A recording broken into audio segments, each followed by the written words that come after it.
A regular Tuesday morning Reagan Frost balanced 3 coffee cups in one hand and a bag of breakfast sandwiches in the other as she rushed through the marble lobby of Bishop Tower.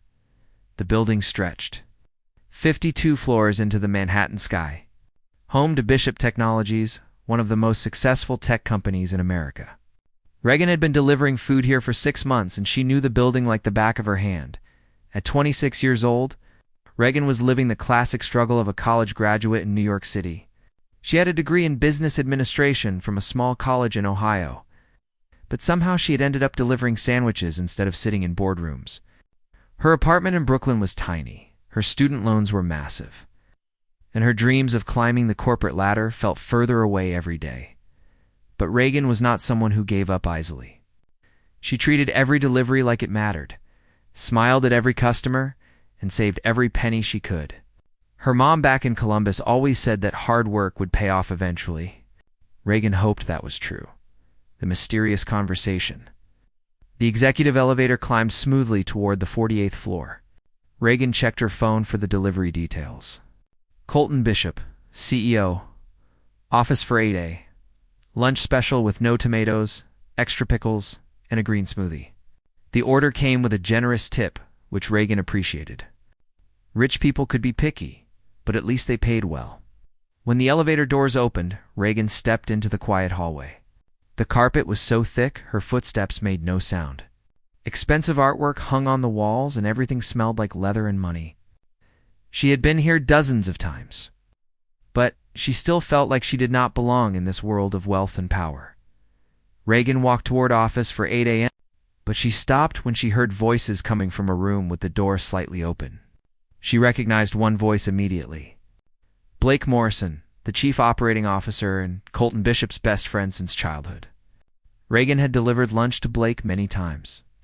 He was always polite, always smiling, and everyone in the company seemed to love him. But the voice she heard now did not sound friendly at all. "The paperwork is ready," Blake was saying to someone inside the room. "Once Colton signs the merger contract with Quantum Industries, he will lose everything.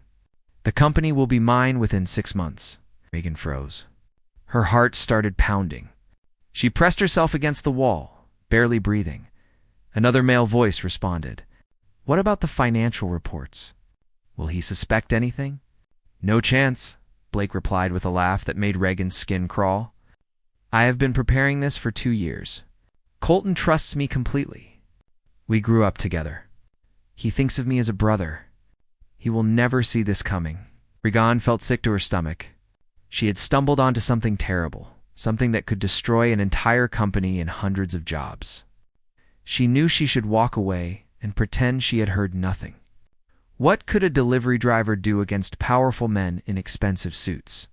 But Reagan had never been good at walking away from problems. The bold move Reagan took a deep breath and made a decision.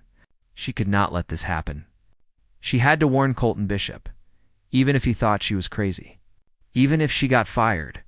Even if nobody believed her. She walked quickly to Office 48A and knocked on the door. A woman's voice called out, "Come in." Reagan entered to find Colton Bishop sitting behind an enormous desk made of dark wood. He was younger than she expected, maybe 35, with dark hair and sharp blue eyes. He wore a gray suit that probably cost more than Reagan's car. His office had floor-to-ceiling windows showing an incredible view of the city. "Your lunch, Mr. Bishop," Reagan said, setting the bag on his desk carefully.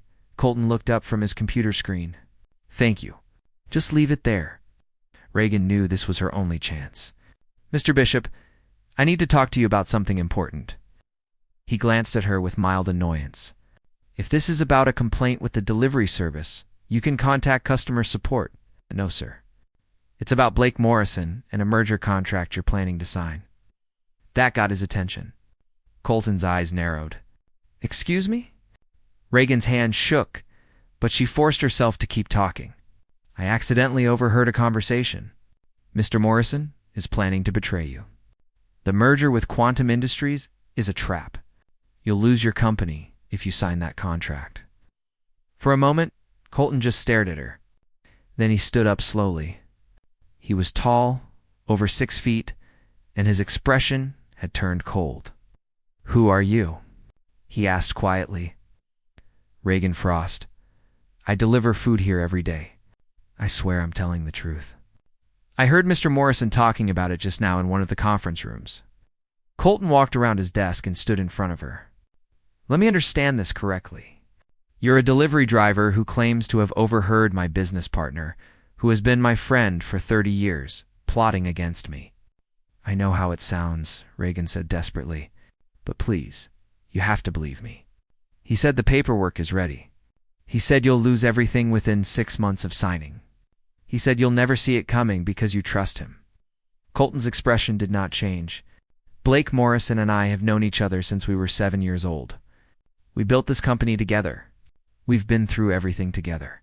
And you want me to believe he's betraying me based on a conversation you claim to have overheard? Yes, Reagan said simply, because it's the truth.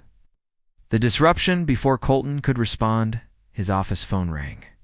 He picked it up and listened for a moment. I'll be right there, he said, then hung up. He looked at Reagan. I have an important meeting with Blake and the board of directors right now. We're reviewing the Quantum Industries merger. Reagan felt panic rising in her chest. Please don't sign anything yet. Give me a chance to prove what I'm saying. This meeting has been scheduled for weeks, Colton said coldly. Billions of dollars are at stake. I'm not going to cancel it because of wild accusations from someone I don't even know. He walked toward the door, clearly expecting Reagan to leave. But Reagan could not let him walk into that trap. She had to do something, anything, to stop him from signing that contract today. An idea formed in her mind. It was crazy. It was probably going to get her arrested. But she did not have any other options. Mr. Bishop. Wait, Reagan called out. She grabbed the green smoothie from the lunch bag and rushed toward him. As she got close, she pretended to trip over her own feet. The smoothie flew through the air in slow motion. It hit Colton directly in the chest, exploding in a shower of green liquid that covered his expensive gray suit, his white shirt, and even splashed onto his face. Reagan fell to the floor. Completing her performance, oh no. Oh my goodness, I'm so sorry. Colton stood there, dripping with smoothie, his expression frozen in shock. For several seconds, he did not move or speak. Green liquid dripped from his hair onto the expensive carpet. I am so clumsy, Reagan continued, staying on the floor. Please forgive me, Mr. Bishop. I tripped over my own shoes. This is so embarrassing. Colton finally found his voice. Get out. I'll clean this up right away, Reagan said, pulling napkins from her delivery bag and making the mess worse by smearing smoothie across the carpet. I said get out. Colton's voice echoed through the office. The door burst open, and Blake Morrison rushed in, followed by several board members in suits. They all stopped and stared at the scene. Colton, covered in green smoothie, Reagan on the floor, surrounded by napkins, and the disaster spreading across the office. What happened here? Blake asked, though he was clearly trying not to laugh. Delivery person just assaulted me with a smoothie, Colton said through clenched teeth. I have very poor coordination. My mom always told me I should take ballet lessons when I was younger, but I thought it was boring. Now look at this mess. I'm really sorry, Mr. Bishop. Blake stepped forward. Colton, you obviously need to change. Why don't we postpone the meeting for an hour while you clean up? No, Colton said immediately. This meeting is too important. We'll proceed in 10 minutes. I'll change quickly and meet you in the boardroom. Reagan's heart sank. Her desperate plan had failed. She had only delayed the meeting by a few minutes, not stopped it. Blake looked at her with cold eyes. You should leave before security arrives. Reagan gathered her things and walked toward the door, but she turned back one last time. Mr. Bishop, please be careful what you sign today, please. Colton glared at her. Security will escort you out of the building. Don't ever come back here. A dangerous game. Reagan rode the elevator down with a security guard standing next to her. Her hands were shaking. She had probably just lost her job, and she had not even managed to stop Colton from signing that contract. What had she been thinking? But as the elevator descended, Reagan made another decision. She was not giving up. If Colton would not listen to her words, she would have to find proof. Real evidence that Blake Morrison was planning to betray his oldest friend. Reagan had spent 6 months delivering food to every floor of this building. She knew which doors were usually unlocked, which security cameras had blind spots. in which employees went to lunch at the same time every day. She knew this building better than most people who worked here, and she was going to use that knowledge to save Colton Bishop, whether he wanted her help or not. The elevator doors opened in the lobby. The security guard pointed toward the exit. "You're banned from this building, miss. If you try to come back, you'll be arrested for trespassing." Reagan nodded and walked out into the busy Manhattan street. The afternoon sun was bright, and the sidewalk was crowded with people rushing to their own important meetings and appointments. Nobody paid any attention to one young woman standing outside a tall building, planning something that would probably get her into serious trouble. Reagan pulled out her phone and opened her notes app. She started making a list of everything she knew and everything she needed to find out. Blake Morrison was planning to betray Colton Bishop through a fake merger deal with Quantum Industries. The contract signing was happening today. Blake had been planning this for 2 years. What Reagan needed now was evidence. Documents, emails, recordings, anything that would prove Blake's betrayal beyond any doubt. And she had to find it fast, before Colton signed away his entire company to someone who had been pretending to be his friend for 30 years. Reagan looked up at Bishop Tower rising into the sky above her. Somewhere in that building, Blake Morrison thought he had one. He thought nobody would stop him. He thought a delivery driver was too. It's unimportant to matter. He was about to learn how wrong he was. The secret investigation. Reagan spent the rest of Tuesday afternoon watching Bishop Tower from a coffee shop across the street. She ordered a small coffee she could barely afford and sat by the window with her laptop open. To anyone watching, she looked like another young professional working remotely. Nobody would guess she was planning to break into one of the most secure buildings in Manhattan. She knew the building's routine perfectly. The executive floors cleared out around 6 in the evening. The night security team was smaller than the day shift, and they focused mainly on the lobby and parking garage. The cleaning crew arrived at 7 and worked their way up from the lower floors. If Reagan could get past the lobby security, she would have at least an hour to search Blake Morrison's office before the cleaners reached the 48th floor. The problem was getting inside. Her face was now flagged in the security system as banned from the building. She could not just walk through the front door. Reagan watched the employees leaving for the day. She noticed something interesting. Many of them wore their security badges clipped to their bags or jackets, not around their necks. When they pushed through the revolving doors, the badges often swung loose and visible. An idea formed in her mind. It was risky and possibly illegal. But Reagan was already committed to this dangerous path. A friend's help at 5:30. Reagan left the coffee shop and called her roommate, Destiny Walker. Destiny worked as a paralegal at a law firm and was the smartest person Reagan knew. "I need your help with something," Reagan said when Destiny answered. "Why do you sound like you're about to do something stupid?" Destiny asked immediately. "'Cause I probably am. Can you meet me at Bruno's Pizza in 20 minutes? Destiny sighed. "This better not involve anything that will get us arrested." "I cannot make that promise," Reagan admitted 20 minutes later. They sat in a corner booth at Bruno's Pizza, which was halfway between Bishop Tower and their apartment. Reagan explained everything that had happened. The conversation she had overheard, her failed attempt to warn Colton Bishop, and her plan to find evidence. Destiny listened carefully, eating a slice of pepperoni pizza while Reagan talked. When Reagan finished, Destiny was quiet for a long moment. "This is actually crazy," Destiny finally said. "You could go to jail for breaking and entering." "I know," Reagan said. "But if I do nothing, hundreds of people will lose their jobs when Blake destroys that company. And Colton will lose everything he built." "Why do you care so much about some billionaire you don't even know?" Destiny asked. Reagan thought about that question. "Because it's not right. Blake Morrison is pretending to be Colton's friend while planning to stab him in the back. That's evil. And I'm the only person who knows about it." Destiny studied her friend's face. "You really are going to do this, aren't you?" "Yes," Reagan said firmly. "Then you need a better plan than just sneaking around hoping not to get caught," Destiny said. She pulled out her own laptop. "Let me help you think this through properly." For the next hour, they planned Reagan's infiltration mission like it was a military operation. Destiny used her legal research skills to find information about Bishop Tower's security systems, building codes, and emergency protocols. Reagan contributed her detailed knowledge of the building's layout and daily routines. Breaking. In at 7:45 that evening, Reagan stood outside Bishop Tower wearing dark jeans, a black jacket, and a baseball cap pulled low over her face. Her heart pounded so hard she thought everyone around her must be able to hear it. Destiny had discovered that the building's loading dock entrance used an older security system that required badge access, but had no facial recognition cameras.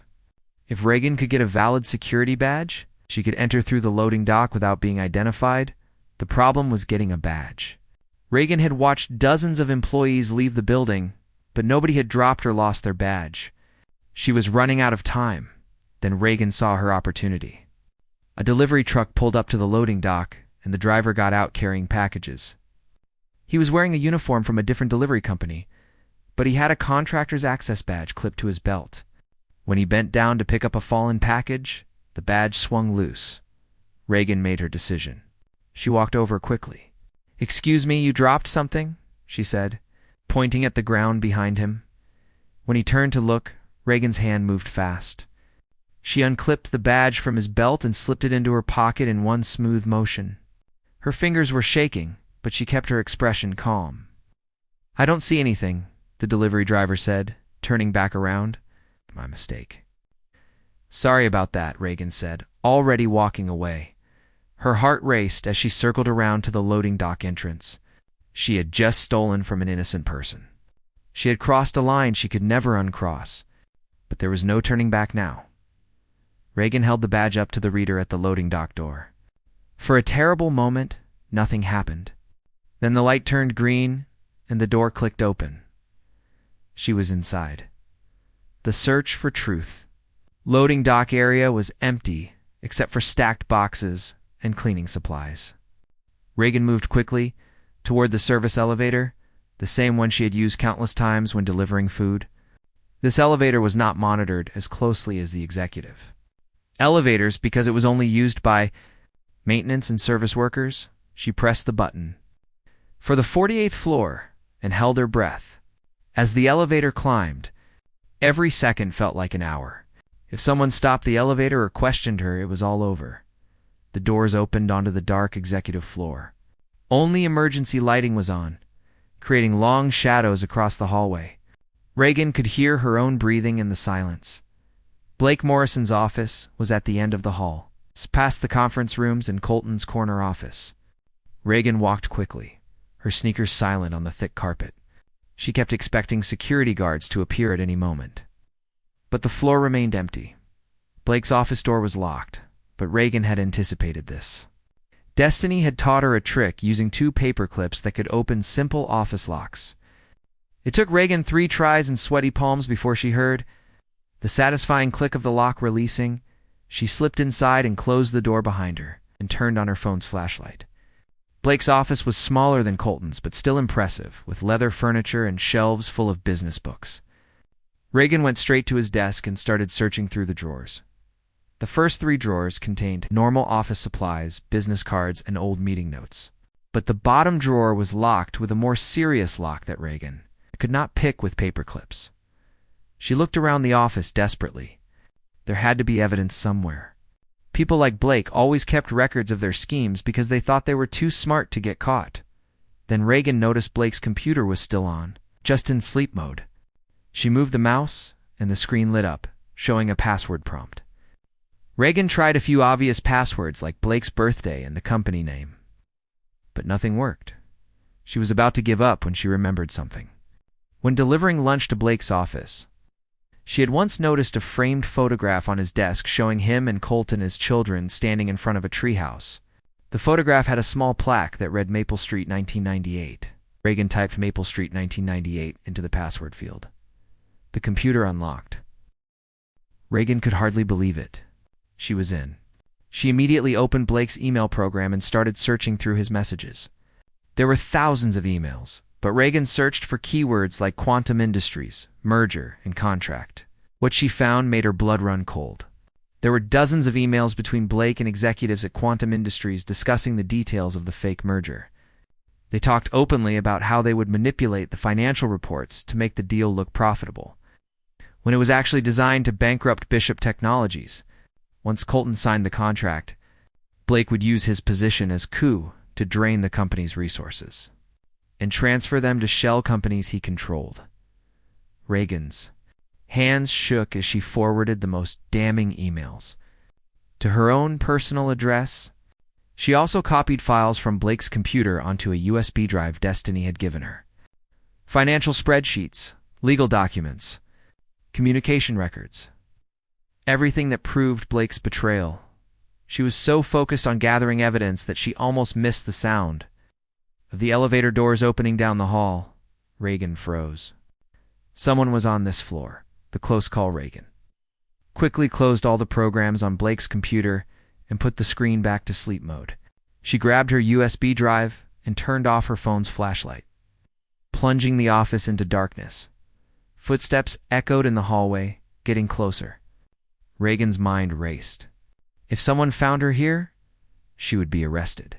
All the evidence she had gathered would be dismissed as obtained through illegal means. She would go to jail, and Blake would still destroy Colton's company. She looked around frantically. There was no other way out of the office. The windows did not open, and she was on the 48th floor anyway. Her only option was to hide. Reagan squeezed into the narrow space behind Blake's large filing cabinet, pulling her knees up to her chest and trying to make herself as small as possible. The footsteps stopped right outside the office door. The door opened, and the lights flicked on. Through the tiny gap between the filing cabinet and the wall, Reagan could see someone entering the office. Her heart stopped when she recognized who it was. Blake Morrison himself. He walked to his desk and opened his laptop, typing something quickly. Reagan held her breath, not daring to move a muscle. She could hear Blake breathing, hear his fingers on the keyboard, hear him muttering to himself as he worked. Everything is falling into place, Blake said to himself with satisfaction. Tomorrow morning, Colton signs the contract, and I become the richest man in New York. Reagan wanted to scream at him, to tell him he was evil and that she was going to stop him, but she stayed frozen in her hiding spot. Barely breathing, Blake worked on his computer for what felt like hours, but was probably only 10 minutes. Then his phone rang, and he answered immediately. Yes, everything's ready for tomorrow, Blake said into the phone. Colton has no idea what's coming.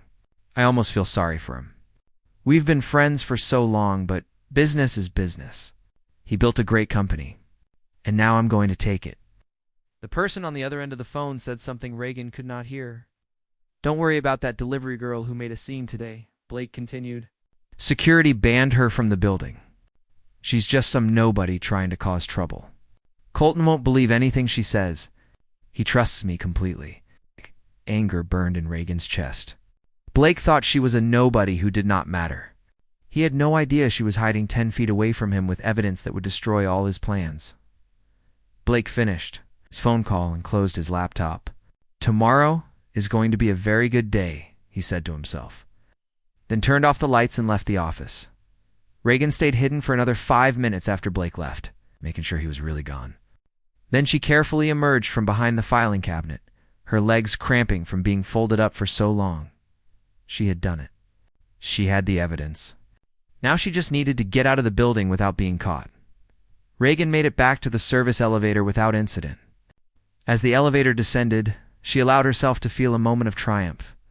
She had broken into a secure building, hacked a computer, and stolen evidence of corporate fraud. A week ago, her biggest accomplishment was delivering 15 lunch orders in under an hour. The loading dock was still empty when Reagan emerged from the elevator. She walked out into the cool night air, and only then did she allow herself to breathe normally. Again, an unexpected Alirgan was halfway to the subway station when her phone buzzed with a text, message from an unknown number. I saw you go into Blake's office. Meet me at Central Park, East Side bench near the fountain. Come alone. If you want to save Colton, you need to hear what I have to say. Reagan stopped walking. Someone had seen her. Someone knew what she had done.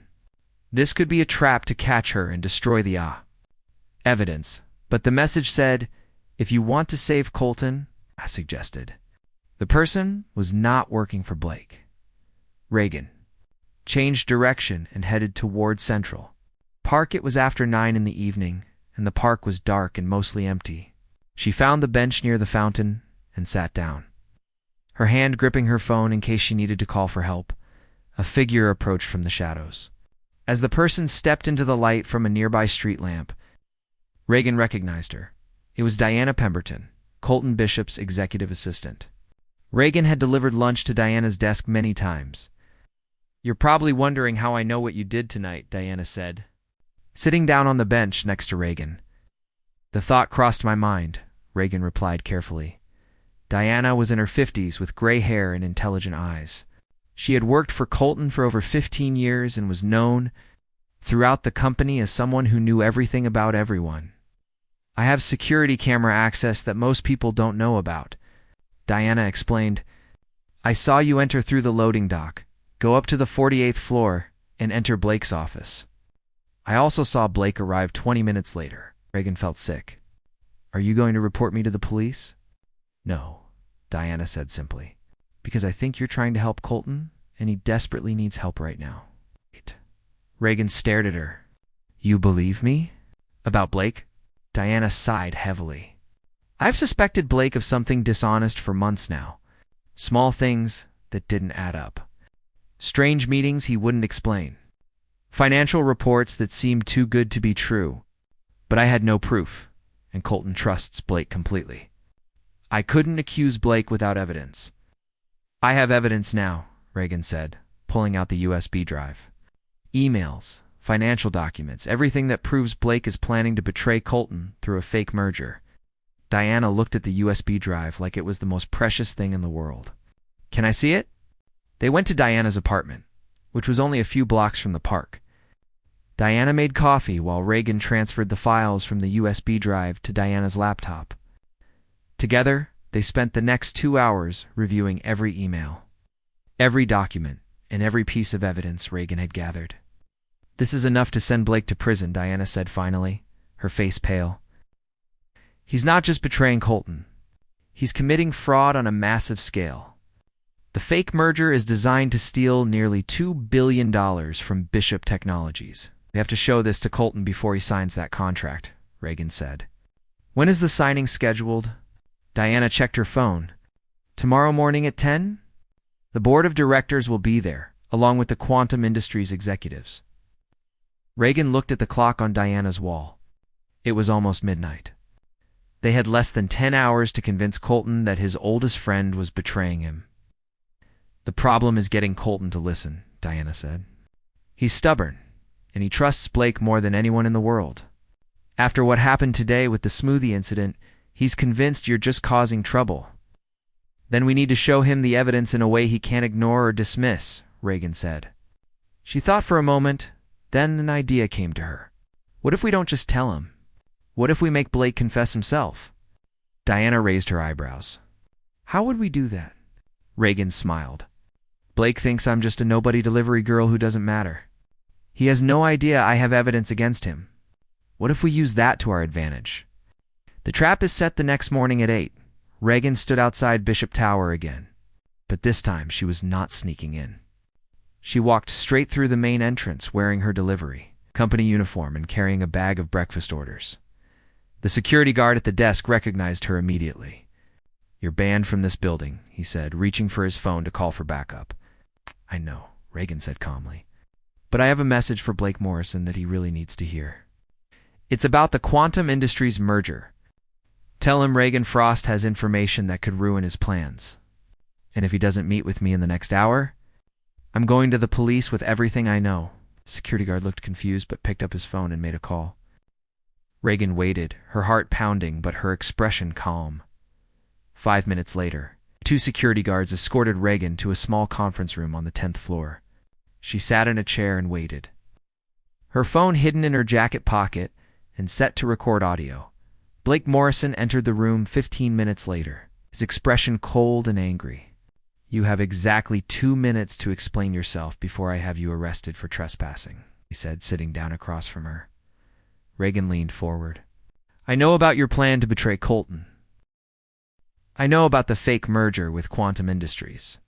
I know you've been planning this for 2 years, and I have proof. Blake's expression did not change, but Reagan saw his jaw tighten slightly. You have proof of what exactly? I have emails showing you coordinating with Quantum Industries to create fake financial reports. I have documents showing shell companies you set up to steal money from Bishop Technologies. I have recordings of phone calls where you admit you're going to destroy your best friend. That got a reaction. Blake's eyes widened slightly before he controlled his expression. You're lying. You couldn't possibly have any of that. Try me, Reagan said, pulling out her phone and showing him a screenshot of one of his emails.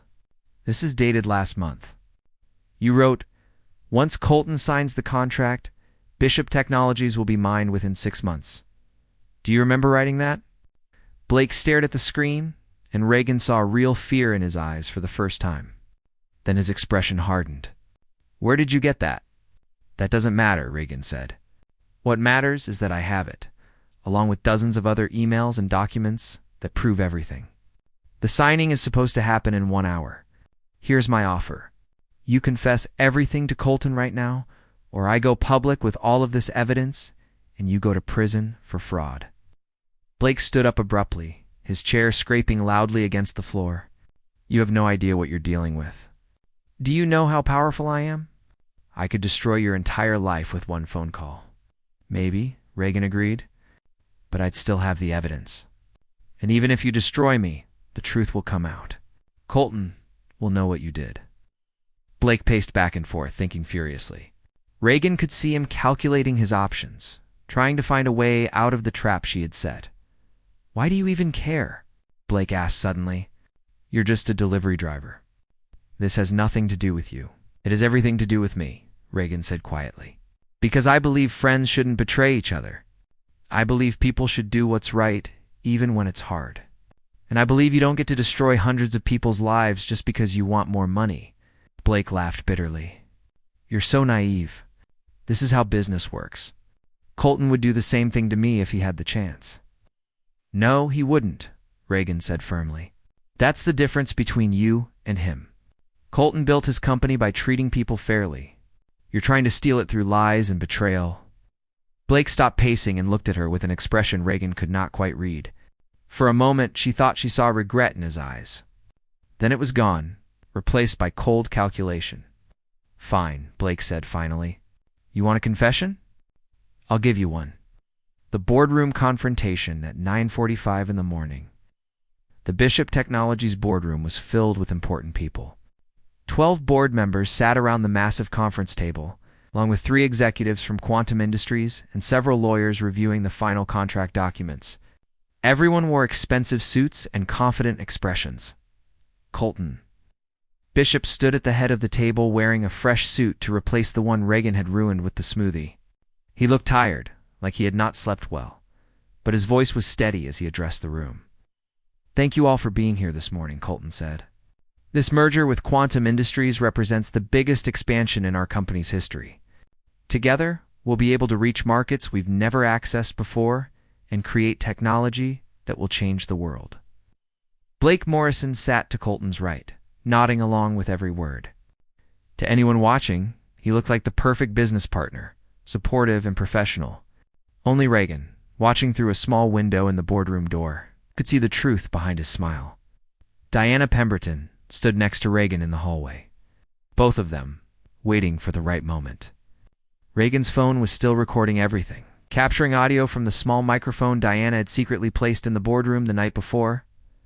Are you sure this is going to work? Diana whispered nervously. It has to, Reagan replied, though her own stomach was twisted in knots. Inside the boardroom, Colton picked up a pen. If there are no final objections, I'll sign the contract now. That was Reagan's cue. She pushed open the boardroom door and walked in before security could stop her. Wait, Reagan called out loudly. Every head in the room turned to stare at her. Colton's expression went from surprise to anger in an instant. How did you get in here? He demanded. Security, remove her immediately. 2 security guards moved toward Reagan, but Diana stepped into the room behind her. Mr. Bishop, I brought her here. She has evidence you need to see before you sign anything. Colton looked shocked. Diana, what are you doing? My job, Diana said firmly, which is protecting you and this company. How? Blake stood up, his face red with anger. This is absurd. Colton, this delivery girl has been causing problems for 2 days. Now she's disrupted our most important meeting. Please have her removed immediately. I have proof that Blake Morrison has been planning to betray you, Reagan said loudly, addressing everyone in the room. The merger with Quantum Industries is fake. It's designed to bankrupt Bishop Technologies so Blake can steal everything you built. Oh, the room erupted in chaos. Board members started talking over each other. The Quantum Industries executives looked confused and angry. Lawyers started gathering papers, and Colton just stared at Reagan with an expression she could not read. These are serious accusations, one of the board members said. Do you have any evidence to support them? Reagan pulled out her phone and connected it to the boardroom's display screen. Within seconds, emails from Blake's computer appeared on the large screen for everyone to see. The room went silent as people read Blake's own words, admitting to the fraud scheme. Email after email appeared, each one more damaging than the last. Financial documents showed the fake projections and the shell companies Blake had created to steal money from Bishop Technologies. Blake's face had gone pale. This is fake. Someone fabricated these documents to frame me. They're not fake, Diana said, stepping forward with a laptop. I verified every single email against our company's email server records. They're all real, and they all came from Blake's account. Reagan played the audio recording from her conversation with Blake earlier that morning. His voice filled the boardroom, admitting his plans to betray Colton. The merger is designed to fail, Blake's recorded voice said. Once Colton signs the contract, I'll control the company within 6 months. He'll lose everything. The silence in the room after the recording ended was absolute. Everyone stared at Blake Morrison like they had never seen him before. Colton stood up slowly, his face showing emotions Reagan had never seen before. Pain, betrayal, anger, all mixed together. Blake, he said quietly, tell me this isn't true. Tell me you didn't do this. Blake said nothing. His hands were shaking and he would not meet Colton's eyes. We grew up together, Colton continued, his voice breaking slightly. You've been my best friend for 30 years. I trusted you with everything. How could you do this? Blake finally looked up, and Reagan saw tears in his eyes. But his voice was hard when he spoke. You have everything, Colton. You've always had everything. The talent, the vision, the success. I've been in your shadow for 30 years, and I was tired of it. This was supposed to be my turn to be on top. So you decided to destroy me? Colton asked. To destroy our friendship and hundreds of people's jobs? It's just business, Blake said coldly. But Reagan could hear the pain underneath his words. It's betrayal, Colton said firmly. He turned to the board members. I move to terminate Blake Morrison from his position as Chief Operating Officer immediately and to pursue criminal charges for fraud. The board members voted unanimously. Blake Morrison was fired on the spot, and security escorted him from the boardroom. As he left, he looked at Reagan with an expression full of hate. You should have minded your own business, he said to her. I did mind my own business, Reagan replied. My business was doing the right thing. The aftermath after Blake left, the boardroom cleared out quickly. The Quantum Industries executives left in anger, threatening lawsuits for the embarrassment. The board members scheduled an emergency meeting to discuss the company's next steps. The lawyers started preparing documents for the criminal investigation. Reagan found herself alone in the hallway with Colton Bishop for the first time since the chaos ended. He stood by the windows, looking out at the Manhattan skyline with his hands in his pockets. Mr. Bishop, Reagan said softly, I'm sorry about what happened with Blake. I know he was your friend. Colton turned to face her. His eyes were red, like he had been crying, but his expression was calm. You saved my company, he said simply. You saved hundreds of jobs, and you tried to warn me 2 days ago, but I wouldn't listen. You had no reason to trust me, Reagan said. I'm just a delivery driver who spilled a smoothie on you. For the first time, Colton smiled slightly. That was deliberate, wasn't it? You were trying to stop the meeting? Reagan felt her cheeks turn red. I didn't know what else to do. You wouldn't listen to me. So I figured if I caused enough chaos, maybe I could delay the signing long enough to find evidence. Colton shook his head in amazement. You risked your job, possibly your freedom, to help someone you barely knew. Why? Reagan thought about her answer carefully. Because 30 years of friendship should mean something. What Blake was planning to do was wrong, and I couldn't just let it happen. Even if you didn't believe me, I had to try. They stood in silence for a moment, looking at each other. Reagan noticed details about Colton she had missed before. The tiredness around his eyes that came from working too hard, the slight gray in his dark hair, the way he carried the weight of responsibility for thousands of employees. I need to ask you something, Colton said. How did you get into Blake's office? How did you access his computer? Reagan bit her lip. I'd rather not answer that question, since it might involve admitting to several crimes. Colton actually laughed, a real, genuine laugh that surprised both of them. Fair enough? Let's just say I'm grateful you did whatever you did, and we'll leave it at that. Diana appeared at the end of the hallway. Mr. Bishop, the board wants to meet with you in an hour to discuss restructuring the executive team. Colton nodded, then turned back to Reagan. I owe you an enormous debt. Name anything you want as a reward. Money? A job? Anything. Reagan was tempted. She thought about her student loans, her tiny apartment, her struggling life as a delivery driver. But then she shook her head. I don't want a reward. I just want to know that Bishop Technologies will treat its employees fairly and honestly. Colton studied her face with an intensity that made Reagan nervous. You're remarkable, Reagan Frost. Most people in your position would take the money and run. Why don't you? Because if I took a reward, it would mean I did this for myself, Reagan explained. But I didn't. I did it because it was right. A new beginning 1 week later, Reagan was back to delivering food, running between restaurants and office buildings all over Manhattan. She had told her story to the police, who praised her bravery, but warned her about breaking and entering in the future. The news media had picked up the story of the delivery driver who saved a tech billionaire from betrayal, and for a few days, Reagan was famous. But the attention faded quickly, and life returned to normal. Reagan was okay with that. She had never wanted to be famous. She just wanted to live a good life and help people. She could. She was delivering lunch to an advertising agency when her phone rang. The number was not saved in her contacts, but something made her answer it. Hello? Reagan, this is Colton Bishop. Reagan almost dropped her phone. Mr. Bishop, hi. I wasn't expecting to hear from you. I know you said you didn't want a reward, Colton said. But I have a different kind of offer. Bishop Technologies is creating a new position called Director of Corporate Ethics. The job would involve making sure every business deal we make is honest and fair. Making sure we never have another situation like what happened with Blake. Reagan stopped walking. What are you saying? I'm saying I want to hire you for the position, Colton replied. I've spent the past week thinking about why you were able to see Blake's betrayal when nobody else did. And I realized it's because you have something most business people lose along the way. You have a clear sense of right and wrong. You're not afraid to speak up when you see something unjust.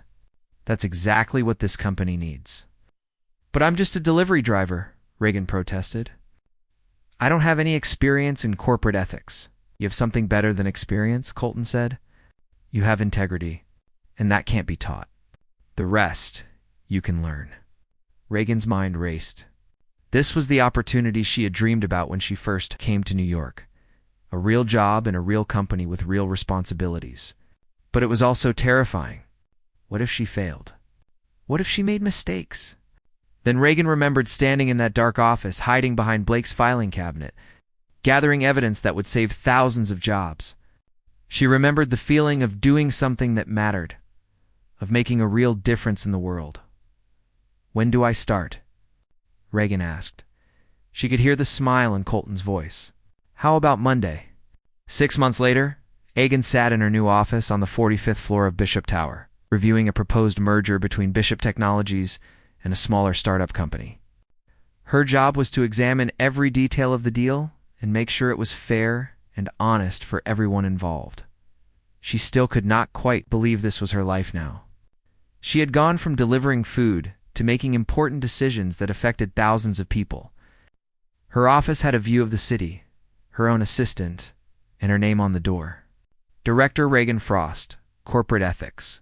Her mom called every week from Ohio, proud but confused about what exactly Reagan did all day.